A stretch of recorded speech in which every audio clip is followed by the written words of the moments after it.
मङ्गलकवचम्।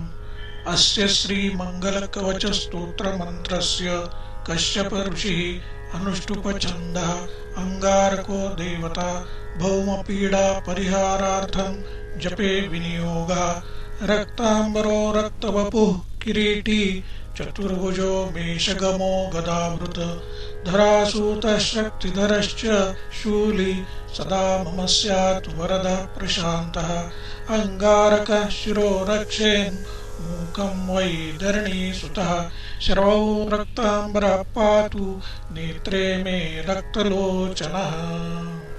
नासां शक्तिधरः पातु मुखं मे रक्तलोचनः। भुजौ मे रक्तमाली च हस्तौ शक्तिधरस्तथा।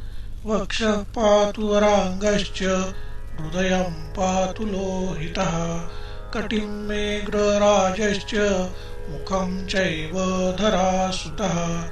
जानुजङ्गे कुजः पातु पादौ भक्तप्रियः सदा।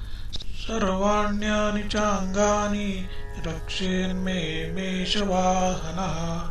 यैदं कवचं दिव्यं सर्वशत्रुनिवारणं भूतप्रेतपिशाचानां नाशनं सर्वसिद्धिदं सर्वरोगहरं चैव सर्वसम्पत्प्रदं शुभं भुक्तिमुक्तिप्रदं नॄणां सर्वसौभाग्यवर्धनं रोगबन्धविमोक्षं च सत्यम् एतत् न संशयः।